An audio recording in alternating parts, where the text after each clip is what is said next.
Hi everybody and welcome to Josiah is Right. So with this video we go back about 7 or 8 years to the Hive Gallery, where I used to put on events every month with part of the monthly movie night when I was running my company Graphation. So there's Tokyo the dog, who was kind of a mascot of the gallery, and like I said, I did this every single month for a period of a few years.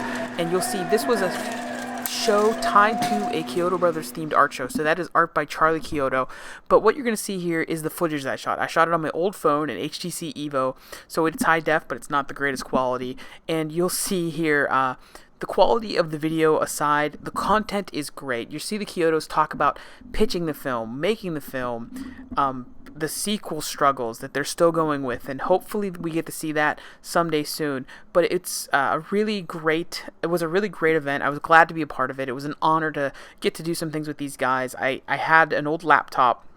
I found all this footage, 45 minutes worth of stuff. You pretty much get every single second that I shot here, including the stuff here of the art. It was a great night. I just used it to kind of do a little bit of a trailer for Graphation at the time. I didn't really intend to use it for anything else other than to have it for me, but now that I have the YouTube channel, I thought this is too perfect to share the Halloween season. You can see here we had our flyers, our snacks, and that kind of thing. That's what we did with these events. It was just a community event, and it was cool, a very intimate setting to have a conversation with really talented filmmakers, the Chiodos, and just share some of my cookies there, my mom's recipe for M&M cookies, and Killer Klowns from Outer Space, and some candies.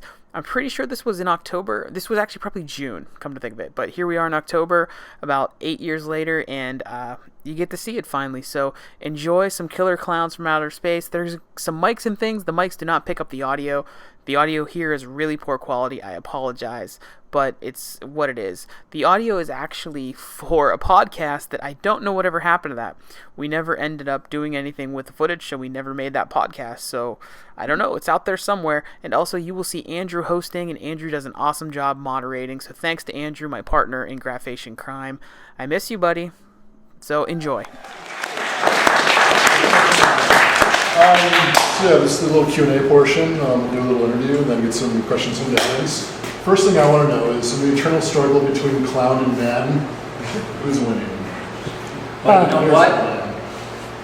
We don't know the statistics. You know, clowns are they're very covert. They're not doing a mass invasion like, you know, the Independence Day aliens and stuff. So we don't really know how many of us they're taking. You don't know where they're going to pop up. If you look around pop culture, everywhere, clowns are everywhere in our society. Really? I can't tell which one's an inflatable clown floating around outside the gas station. So I'm very suspicious whenever I see somebody with well, they have the upper hand because really you don't scary. expect them to be mean, to be killers. The clowns are happy and fun. Yeah. I don't know anyone who believes that. What was your first experience with clowns, like as kids? Was it like a party where you're like, oh. You know what? Back in the 50s, Madison Square Garden, very first experience with the circus, seeing the clowns way down in the center ring. We had the nosebleed seats, you know, back in the day, and I just remember a dark auditorium and seeing clowns over there. The first actually close-up was probably on Long Island, where a clown actually came into the audience when Stephen and I were very young. Oh yeah, I remember this clown coming up to me, and he was doing that Bucket? Yeah, water in a bucket gag, where he threw water in a bucket and put confetti in one, came around. So I saw what he was doing, and he came into my personal space. He came too close, and I was a little kid, and I just remember feeling uneasy. Everybody's laughing. All the adults are laughing. I'm feeling like a little freaking out. This big thing is doing this shit in front of me. I think that's my first recollection. Then we were on the Bozo show. You were but I just watched Bozo after school, and what's up with that guy? on the show, remember, from New York. We were in the gallery. The original Bozo on WPIX in New York. Again, we weren't frightened, but I guess, you know, when you look at clowns, they don't look like regular people. They're hiding behind this white, deathly veneer. Their actions are broader and, you know, bigger than life. They're hiding something like Jimmy Stewart in Greatest Show on Earth. And then for young children, it must be that first impression stays with you into your adulthood, and which is why I think the extended success of a film like Killer Klowns from Outer Space, that we touch that nerve that so many people share. Have you guys ever dressed up as clowns before?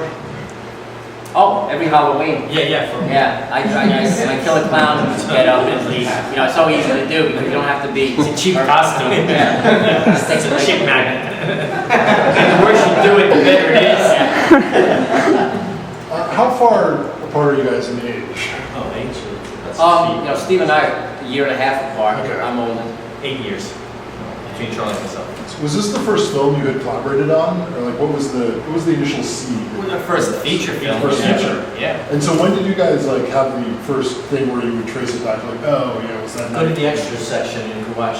Yeah, the beach. Okay. Yeah. Well, we made films when we were little kids, 8mm or Super 8 movies in the basement in our Long Island home.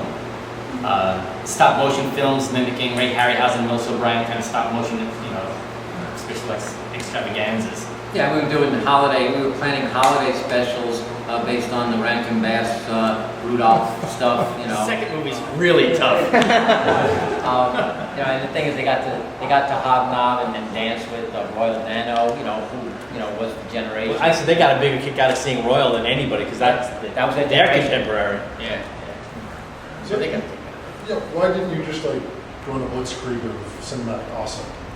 Why did you go a different direction? You know, there's a big That's a reason choice. for that. Yeah. Well, it was box office, how they gauge your career as producer. Box office. See it, they love it, and you're off. But we didn't know that the studio had maybe a different agenda in terms of how they make their money, how they repay their money. And we didn't know that you're supposed to have your second picture already in the works before your first picture comes out. Because if they don't like it, you'll never get your movie going. Well, you're hottest before your film is released.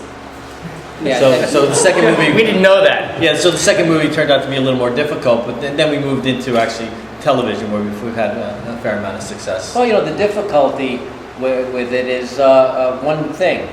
They look back on the movie and they ask one question: did it make money? And because of the limited theatrical release, it didn't make box office dollars. Therefore, it was a box office failure, even though it's a cult classic. And its success in video and home video doesn't count. really translate. They discount that in large. Direct to video. Yeah, direct to video. Do you guys have any ideas? And we said, yeah, we've got one. So we went in with a concept painting that Charlie had done of a clown standing on a hill overlooking a sleepy little town holding a clown ray gun. Steven did a little maquette and like a 25-page treatment. Went into Transworld Entertainment, pitched Moshe Diamant and Paul Mason. And he bought it for the title. They bought the title. Sold it in the room. They didn't care what it was about. They thought it was going to be maniacs in whiteface. They This didn't was think Killer Klowns could sell. This was our very, very first feature film pitch ever. Yeah, it was. And they said yes. We sold it in the room. How much? $2 million. It was easy.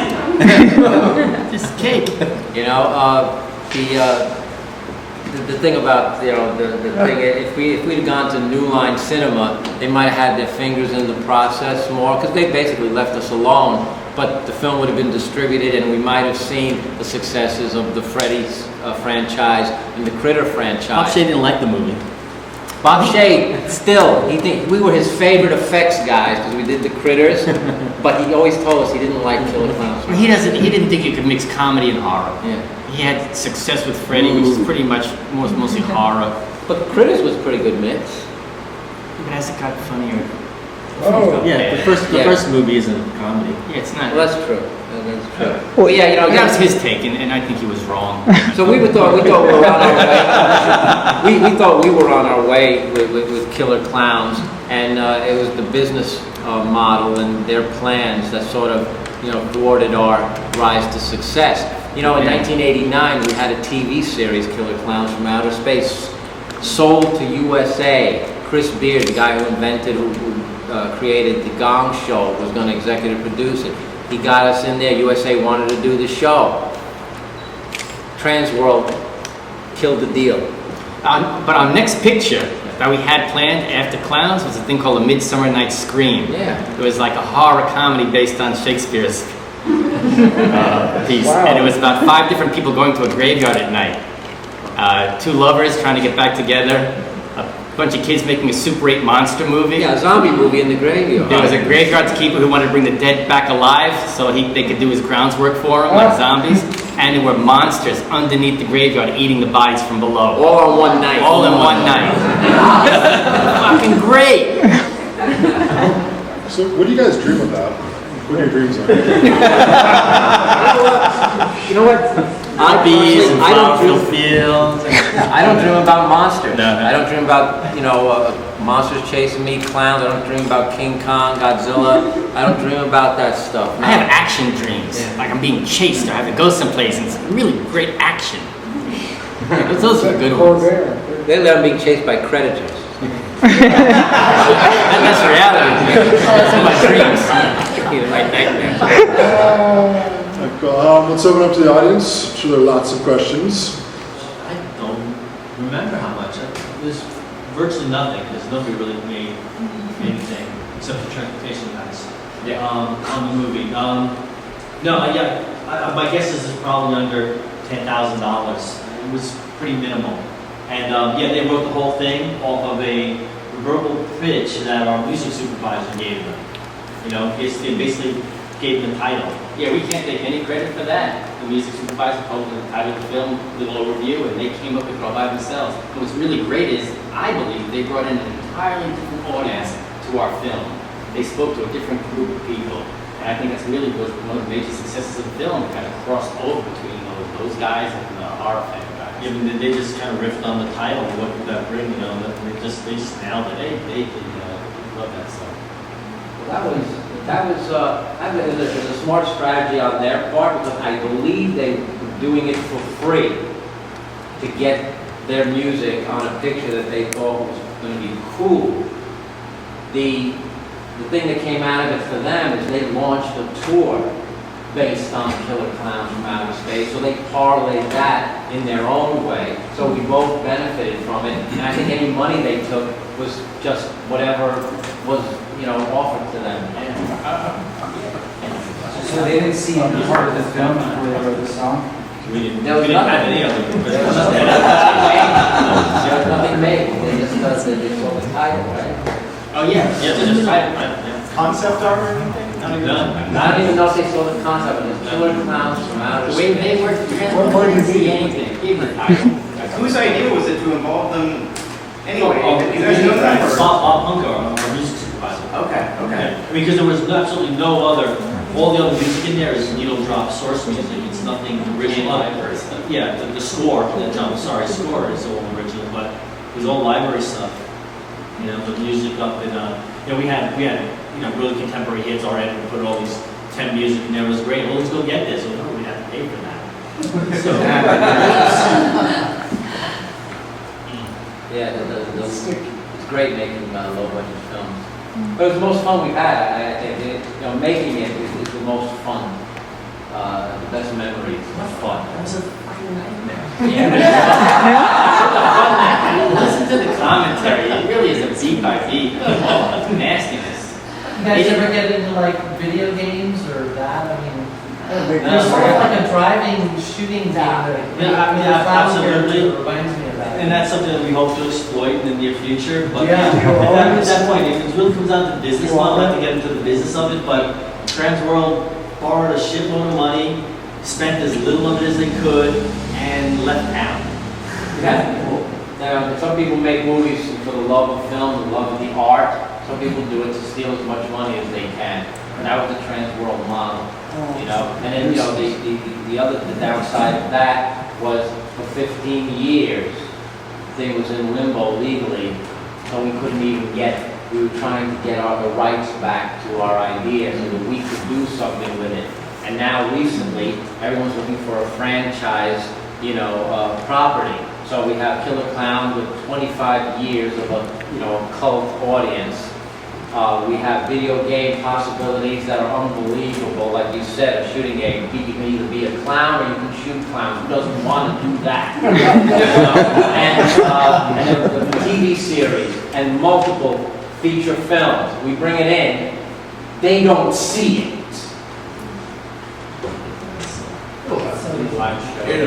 Yes. So then, with that in mind, I guess two-part question. Do you think it would be easier or harder to make this today if you were to redo it? And actually, having the last 27 years of experience, would you do it again? Well, yeah, we're hopefully about to embark on it. I mean, it's yeah. I mean, I think we've grown as filmmakers. We think we can make up a better movie. You know, we watch it. We always say, "Oh, all I see is mistakes." You know, It's like cringe factor. yeah. But absolutely, as filmmakers, we've grown. We know we could bring it. I just would love to get another chance to just play with all the new tools, so to take advantage of digital compositing. But digital compositing, yes, but the idea would be to shoot it pretty much the same way with rubber suits and practical effects, because I think the original is an homage to those kind of movies in the 50s and 60s. So I think in the now new century, we want to kind of harken back to the 80s. The rubber well, 80s kick-ass monster movies. No, I mean, that's Rubber monster, but it's digital rib removal. No, it's almost out of our hands because the fans have requested that we don't use CG. They said, don't ruin it with CG. Do the traditional effects. Do the stuff that, you know, made the other one so much fun.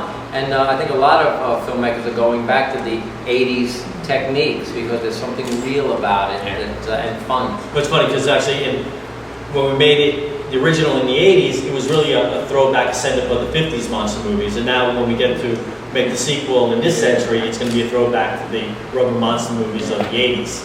Yeah. Did you guys get to keep any of the old props or anything like that, or? Now, stupid us. We thought we were going to be doing the sequel or the TV series, so we turned it all over to the warehouse so that we didn't have to store it. Little did we realize that that stuff would be lost like the warehouse in Raiders of the Lost Ark. But we have You have the original context. and we have a couple of key props that we did keep. That's cool. It's mad paintings. The mad paintings. Good question. Did you make any money off of this shirt? Not a dime. We haven't seen a ticket of any clown merchandise. But it's kind of bittersweet. It's really interesting as an artist, you guys are artists, to create something and not personally realize the potential financially for it. It's a big kick in the head. But when we see that kind of stuff, I don't mind really, because what it does, it keeps the concept out there, it keeps it alive and vibrant, and it's kind of a compliment that we kind of created a new kind of genre of horror. And you had Frankenstein, Dracula, the werewolf, you got the Blob, you got Alien, but then there's clowns, and I think we're kind of responsible for that. And note on that, MGM isn't making money on it either. That's on other ones. Good. No, fine. I think it's No, and we like to think that, you know, in years to come, people will remember the iconic clown monster was created by the Chiodo Brothers. Yeah. That's right. Great thing. And see, every haunted house, every haunted park, they have an homage. Universal has a whole maze devoted to it. Yeah. No royalties there either. And they have it at the Playground Mansion every Halloween. They have the Killer Clown wing of the thing, but no one invites the Chiodo Brothers. Sam. In terms of looking at what you might want to get a chance to sell again or to do another show, you have different tiers in terms of budget as far as what the lowest budget would be and what that story would be versus like if you had the pie in the sky budget. How big would you go? Would it be Killer Klowns from Outer Space in outer space with lots of... You know what? More isn't better. And like there's a film that we can do at each budget level. There'll always be a certain amount of integrity to it, but we won't make the mistakes of other sequels. I hope not, because what happens is we have one production level, no matter what the budget is. Unfortunately, it's our curse. We throw everything into it. So if it was a high budget picture, we do a ton of shit. It's a low budget picture. It doesn't make it might look a little cheaper, but we don't have any kind of a parameter. We just keep on doing the best and the most. Yeah, we have to kind of edit ourselves. The version we're working on right now it's just really chock full. It's beyond the scope of the budget. So we're gonna have to get in there and be clever and how to scale it back, make it a little more like Clowns like the original. Kind of get back to the basics. What kind of analyze. I mean, I think the problem with sequels today or remakes is they look at an audience. Oh, the audience laughs 4 times at this type of joke. So if they laugh 4 times, if we put 40 of those moments in there, we'll get 40 laughs. But then it doesn't work that way. It actually works. It's cross purposes. You get numb and it doesn't work. It's not original anymore. They've seen it. They want to see something new in that similar vein. And hopefully, we're doing that. Now, what you have to do is go back to where the original source, of inspiration came from. Get back in that time. When sequels are done later on, people are in different positions. They're often more successful, and they've forgotten the essence of what they created 25 years ago. And this many years afterwards, so there was this little dilemma. Do we talk about doing a sequel or a remake? So actually, we've, if whatever happens, it's kind of a little bit of both. There's definitely a, remake aspect of it that's, new kids, new adventure, new town, new clowns, with a little sequel aspect of it. So that from the first movie comes through the story. So we call it a requel. Well, we're gonna do something different. And I tell this to people.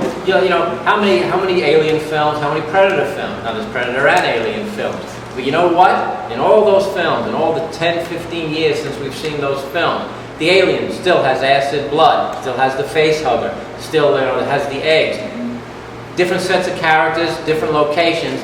They operate the same way. The Predator, same guns, same laser sighting, same thing, same clickety-click sounds and stuff like that. Nothing in the 3/4 sequels that we've had, nothing changes. Killer Klowns from Outer Space, we're not going to make that mistake. There will be the familiar stuff, the can of cotton candy cocoons, there'll be all the clown gags. But what we'll do is we take it to the next level and we reinvent them, twist them a little differently. So you'll get what you loved about the first one with a little Chiodo Brothers spin on it. The clowns will be operating in a slightly different way, upping the stakes. Okay, so aliens versus predators versus clowns. You know what? Clowns. You can't get one over on the clowns. Those pies, those acid They'll pies. melt your face while you're laughing at them. Yeah, the stupid Predator will go as he's juggling and getting his ass kicked. They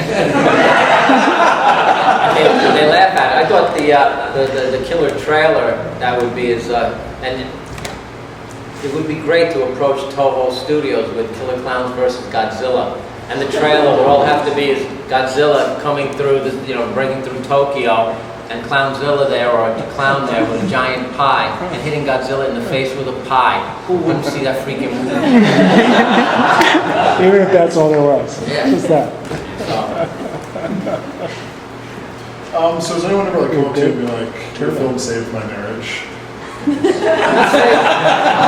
saved the marriage, but changed lives and affected my creativity, and that's probably the best thing to hear. They'd have a kid said, when I saw that movie, I just took a pad and all of a sudden did this crazy, and they become crazy animators and artists and stuff like that. And that's great to know that you were the spark that might have inspired somebody. Yeah, I know, it's really funny. I'm really surprised that so many people like this movie. I'm really surprised that people really hung on to it and enjoyed it and watched it again and again and relived some of the silly things. It's one of those things. At the same time, we sort of split ways. We were working with Tim Burton at the time. We were looking at the storyboards to do the effects on Beetlejuice, and we told Tim we're not going to be available. We're working on our own film, Killer Klowns from Outer Space. And Tim said, "Oh, great, go for it." You know what? Tim did Pee-wee's Big Adventure and Beetlejuice, and his career went like this. And we thought he believed too, we were going to be going in this direction too. The business plan didn't allow it to happen. He worked with a legitimate company. Yeah, he was with Warner Brothers. He was with Warner Brothers. Transworld Entertainment. Yeah, who took Paul Rubens, Pee-wee Herman, and Tim Burton, and they went to the stratosphere. Chiodo Brothers were hoping that Transworld would do the same for us. Instead, they dragged us down, And here you are in the Hive with us. No, it's great. And I think it's great. We're not bitter. I am. So do you think now, I mean, the question was asked, like, do you think now that a movie like this, of this quality, could be made easier today? I mean, are there more distribution opportunities for the kind of movie that you made? I mean, You would Could it think be so? done without? Yeah, You would think so. In the business, it's an interesting time because of the home video market and just the distribution outlets changing so drastically. I mean, the bottom is falling out of DVDs. So now the studios are kind of scrambling how to hold on to that income stream. And I think the internet has brought in this whole other realm of distribution that none of the majors have put a handle on. Yeah, I mean, They don't know how to make money off the internet Right. yet. Yeah, So distribution is kind of flaky right now. We're in a transition period. Look at what happened to the music industry. They went through a real change. Now it's happening with media. Yeah, like music. I mean, unless you're Lady Gaga, you're not making money off of your album sales. You're making it off of the live shows. So now you've got all these killer bands, major bands, doing all these incredible live tours. So now the studio has countered that with tentpole movies. You know, they'll do. You know, Disney only makes 6 movies a year, but it's Pirates of the Caribbean and of that. Harry Potter's, that's what they're looking for, those big tentpole movies that everybody's got to see to make, you know, $900 million over Right, across I the mean, so world. it takes money to make a quality product, but what Yeah. about websites like piratemyfilm.com and stuff where it's kind of like these websites where you just get all these people to contribute and everyone gives 50 cents and suddenly, you know, so yeah, it's almost like you're buying stock, you're pre-buying a point. Artists will always find a way. Yeah, you can get $100,000, $200,000 possibly if you work real hard at that. But then you still have to find your distribution. Otherwise, it's worth nothing. Once you made a film and no one's going to distribute it, it doesn't do you any good. It's real unfortunate that we have Academy Award-winning filmmakers and special effects guys that would love to work with us on Killer Klowns. We sit across the table and said, "Oh, we'd love to do Killer Klowns with you. Can you do it for $1.5 million?" That's not mercenary, but, you know, somebody offered us $800,000 to do the sequel. You know, well, that's an insult. Less than half than what we had for the original. You know, even back then, $2 million for a movie in that time was really kind of twice as much as the going rate. Like it was like $1 million direct-to-video features back then, and we got 2, which is pretty fortunate. 36 Days in Santa Cruz. It was pretty amazing, actually, pretty remarkable. So I think there are opportunities to raise funds, but we're afraid that we won't be able to do what we want to do. I don't think the internet would give us the in excess. It could be $1 million, and I don't know if we can get it that way. No, the trick with the missing element is someone who's sitting across the table that sees all the franchise possibilities and gets it. But we're taking donations. If you guys want to, so I think we got a winning audience here. Yeah. No. It's again. It's. I would like to. I would love to be able to get Killer Klowns 2 done, just to see, to improve on it, and just to see, are we able to deliver, something that is one of my favorite projects in my career. Wouldn't it be great to see in 3D? Yeah, it's like a perfect 3D movie. Cool. Yeah. Perfect 3D movie. Do you have something to share? Oh, you know what? I brought this. I could carry it around. This is some of the original production art, and you can see how I take care of it. I haven't framed it or anything like that. But this is one of the original clown designs that didn't make it. And this See the body type there? A lot of people, when they do their clowns, they knock off our clowns, they get human bodies with a clown head. They're not human. The body shapes are all screwed up. They have tiny little legs, long arms, and pear-shaped bodies. They're like slugs. They're like poking slugs from another planet. They just have coloration. It's like it's a mix between Dr. Seuss and Looney Tunes. That they are human. There's the Clownzilla scale, to the Bobo ice cream truck, the JoJo ice cream truck. Great. Remember the Three Stooges had that Pop-Go the Weasel, where Larry Curly would fight whenever he heard Pop-Go's the Weasel, and then Larry stole the truck with the speakers. That's where that idea came from. Yeah, we borrowed. We recycled. Just another clown that didn't make it, but you can see just took a little bit of license with the clown costumes, put a little of the galactic motif in there. This is the original design. I did a lot of it since we were inspired. The clown spaceship was a black limbo set, which was inspired by a fun house from our childhood from Rye Beach Playland. So I did a lot of the artwork on black, you know, sort of like mimicking a black light kind of look. This was the original little cocoon gun that was used and built. And who makes the final decision on the designs? If the three of you produced it, you did the art, and then the three of you. You know what? There was a lot of things, and we all collaborated. And, Stephen, basically, I was drawing clowns. Stephen said, "Well, let's get the silhouettes right. Let's make very distinct head shapes that would distinguish one from the other. A triangle, an inverted triangle, a circle, and an oval, and a peanut. And we took those shapes And the studio didn't know what the hell we were doing. They didn't care. Funny, actually, luckily, they were making a movie in Sri Lanka at the time, so our production executive had to go to Sri Lanka, so he wasn't there for the anniversary the entire time. So we just walked Santa Cruz and made our movie. That's awesome. Yeah, it was great. The original design for the cotton candy cocoons.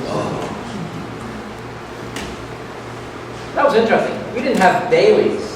Yeah, we did. We had daily. We rented a theater. We saw our first dailies in a movie theater to make sure everything was looking good. And then we saw weeklies. We'd that's what I'm saying. Videotape. Yeah. Oh, remember we had moviola sometime too. Remember when Mark Sutherland came up? His stuff on his stuff. Yeah. This is the concept art for the hamper clowns, and the thing that came out of the toilet.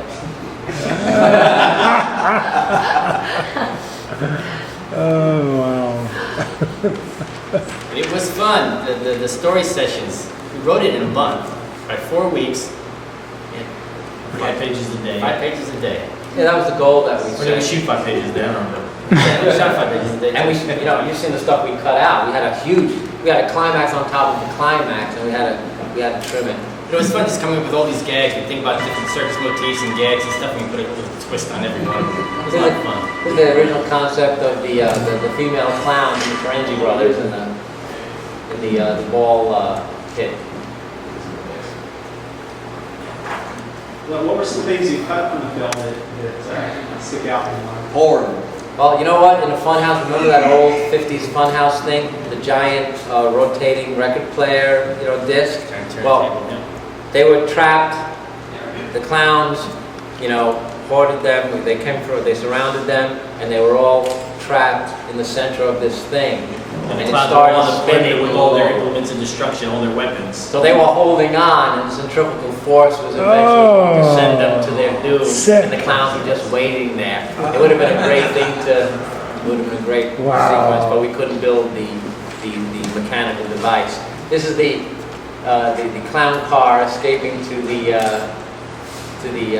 amusement pier. And that's why we went to Santa Cruz, because they had an amusement pier.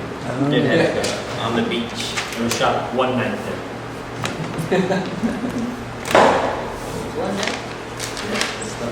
This was a clown that didn't make The it. exterior.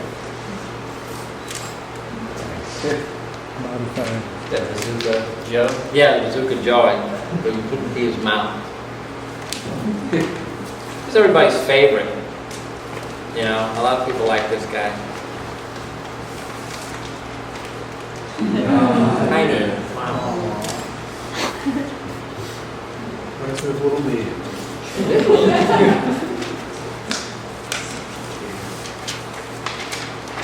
And this was killer. This was the one that got Mooney, the ventriloquist dummy.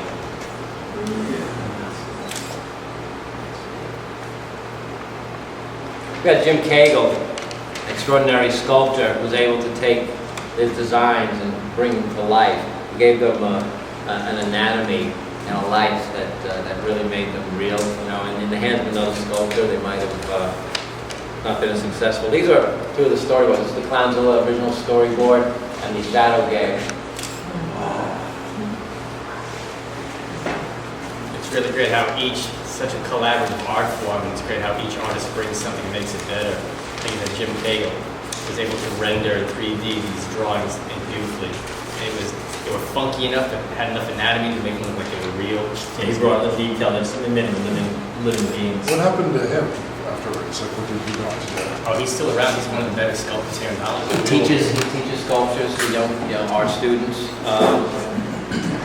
And this is you only get to see it for a split second, but the clowns in the fun house, that were sliding down the fireman poles. That's what was at the bottom if you went down to the next level. That was something that was cut out too. We had one clown go down all the way, and they looked down and you see a clown go. And that's the movie dummy. Yeah, that was part of the insanity that was supposed to be in the circus spaceship, was that really anything, even clowns could get caught in their own traps. Well, that was supposed to be so insane. They'd go in there with a gun and they'd go like this and they'd shoot another clown and they'd sit there and laugh their asses off. And they think it was funny. And that's the thing. It's like the Jackass guys. Yeah. Well, that's really funny. You know, like, your friends are supposed to watch your back. Now, if you fall asleep with those guys, you don't know how you're going to have penises growing on your head, and you're lucky. You're lucky. But, you know, imagine having the clowns watching your back, you know? This is the storyboard for the destruction of the clown. You know, that's what happens when you shoot the nose.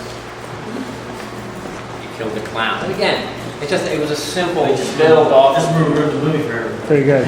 Yeah, off of George Romero's, you know, shoot the brain, kill the ghoul, you know. Shoot the nose, kill the clown. Have you guys interacted with Romero? No, I haven't never met him. I wonder if he's even seen the movie. Probably. I'm surprised by who's seen the movie, then sometimes I'm equally surprised that who hasn't. That's a big surprise. Was it like Spielberg came up with it? It was like, guys, I totally ripped that part off for me. Frank Darabont, I think is a brilliant writer, director. He loves the film. Penn and Teller liked it. Yeah, Penn and Teller are big fans. They said when they saw the title, they were performing on Broadway. They ran to 42nd Street to see the movie. They saw it in the theater. Were you guys fans of like the Batman Joker thing, or are you clowns? Not big fans It's of. totally unique. I don't think we had any other clown imagery in our backgrounds at all. It really came from this concept. Yeah. Is it you guys wanted to do a clown film, or when you had the chance of money, then you brainstormed a bunch of ideas, and that was the one you sent in? We were doing stop motion. You know, stop motion is very expensive. It was impossible in the early '80s to get a stop motion project going. Everyone wanted live animatronic stuff, so the director could direct it live in front of the camera. Stop motion was almost a taboo, lost technique at the time. Yeah, it was really almost a goof. You know? We had a couple of ideas. We had a bunch of ideas, but it seemed like this Killer Klowns thing was just kind of catchy and it was kind of a cheap horror type movie. So yeah, it was definitely genre. Yeah. And they were looking for those kind of things. We didn't pitch anything else, did we? We just pitched concepts. Charlie, you mentioned you have a bunch of drawings of dinosaurs. And you mentioned Godzilla versus the clowns. So I'm wondering if there could be a... You know what? There's all kinds. There's all kinds of possibilities. Some people say, "Well, why didn't you just do another?" After 25 years, what the hell are you still waiting to do a clown movie? Couldn't you do your own clown movie? So we come up with clowns from another dimension, clowns from underground. You know, but what you're doing is walking on thin ice because they'll say. MGM will come after us and stop us from doing something that's close to a property that they own. And then when we finally did have something, someone said, well, we really want the title because Killer Klowns from Outer Space is what we want to sell. That's the marquee value. Actually, in some ways, we're held to a higher standard because we made the original. I've heard rumors that someone was doing a Killer Clown movie. I think it's us. Yeah, it's us. Well, that is us. But I heard that someone else was also in production. Kind of been wrapping up what would you like to see from this generation that would please you? Both to honor the film, but also as we kind of make our way in Los Angeles, what would you like to see us achieve? World peace. As the audience, or just a generational thing from clown to clown. Well, I think the generation is doing creatively what we were trying to do with Super 8 and limited equipment and skills. What's available to the new generation is unlimited creativity and tools You can, whatever you guys can figure out, I'm seeing it on YouTube. There's high school kids making movies that blow me away as an adult, as a professional. So the new generation's already doing it. Yeah, Creativity, personal expression is just keep growing in that regard, because now it's more widely accepted than ever before. The tools make it easier.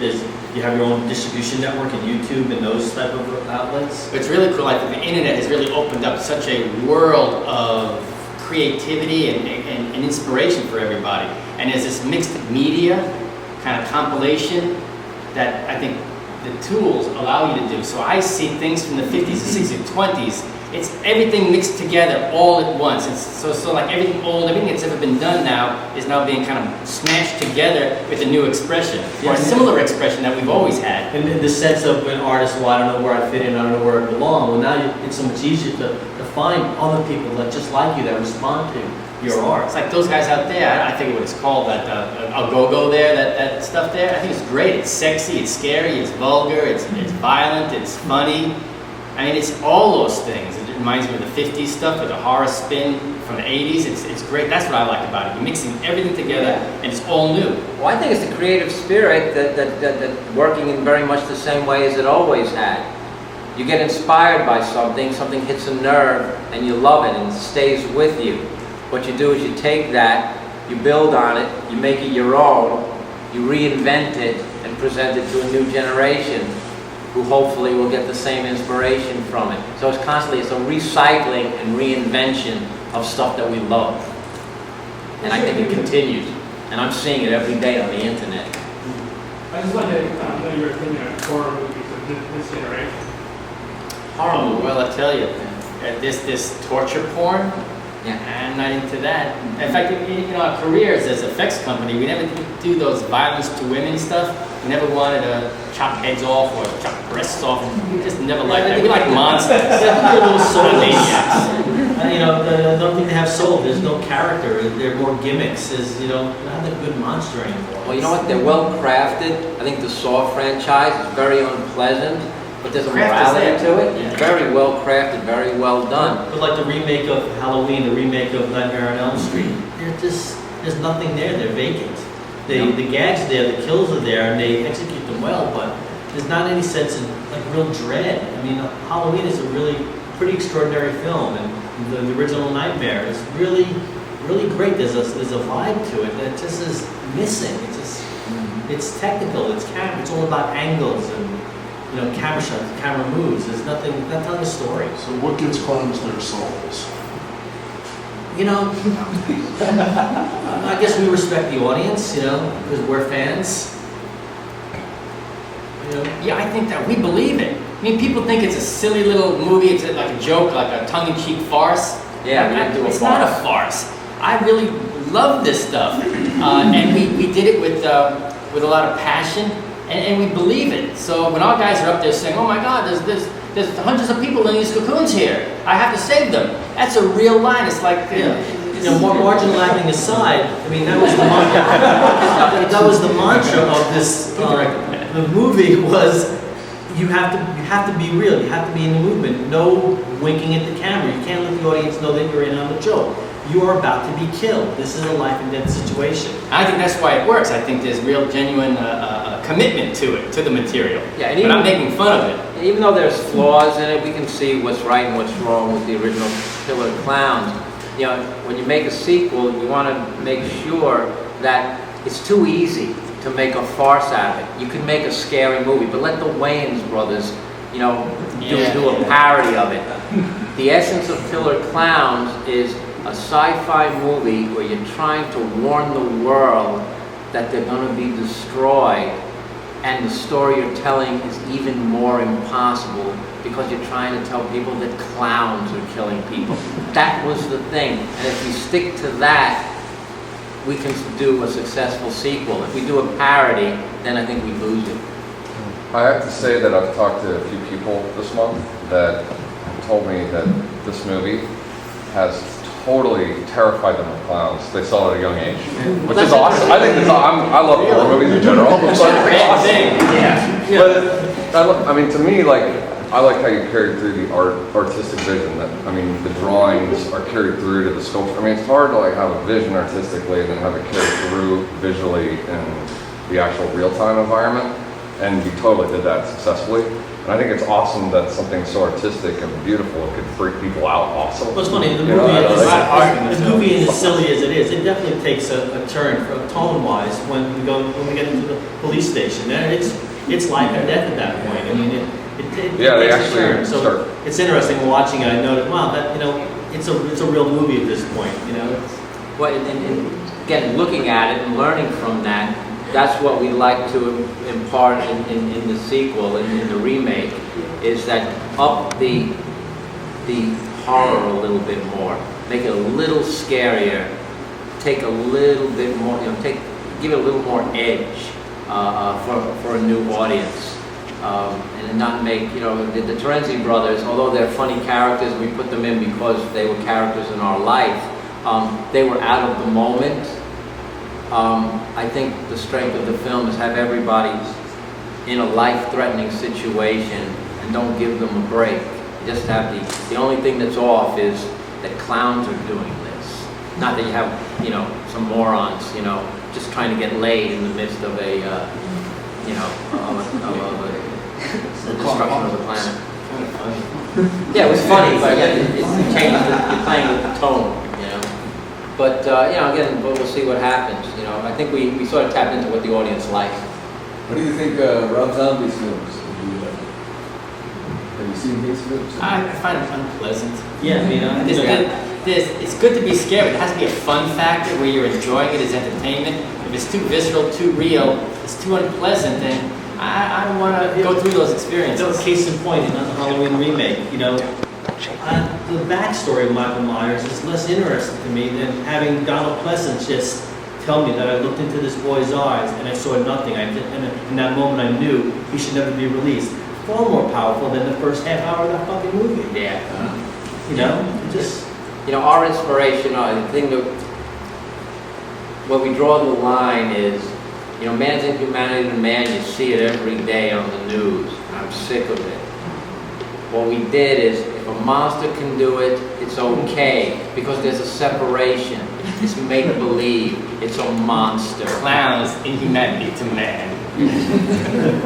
There's three major things, man versus man, man versus nature, man versus himself. Well, we put man versus clown.